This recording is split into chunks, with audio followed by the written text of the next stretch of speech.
पिता और पुत्र और पवित्र आत्मा के नाम पर आमीन। ख्रिस्त में मेरे प्रिय भाइयों एवं बहनों, दैनिक आहार में आपका स्वागत है।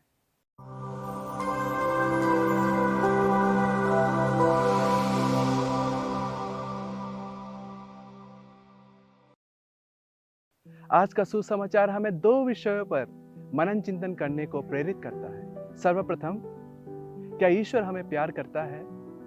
क्या उसे हमारे दुख तकलीफ, हमारी कठिनाइयों और हमारी जरूरतों के बारे में पता है?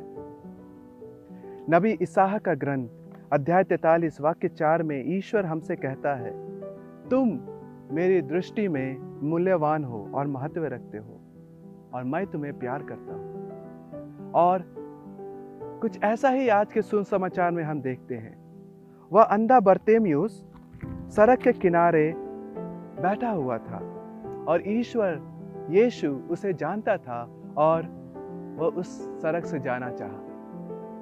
वह उसे चंगा करना चाहता था। दोस्तों, हमारे भी जीवन के परिस्थितियों में ईश्वर हमारे पास से गुजरते हैं। क्या हम उसे जान पाते हैं? और कुछ लोग ये भी अभी सवाल करते होंगे कि ईश्वर अगर हमसे इतना प्यार करता है तो हमारी पुकार को क्यों नहीं सुनता, हमारी प्रार्थना को क्यों नहीं सुनता?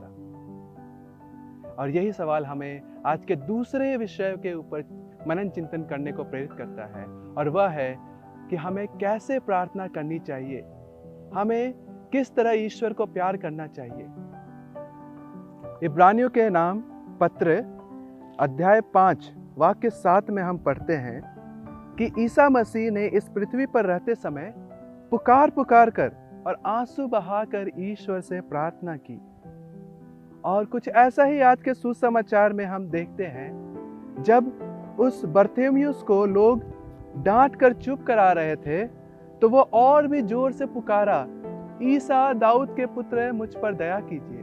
वह जानता था कि ईसा उसे चंगा कर सकता है। आइए अपने ऊपर हम झांके, हम किस तरह ईश्वर से प्रार्थना करते हैं। क्या हम निरंतर प्रार्थना करते हैं और या हम निराश हो जाते हैं?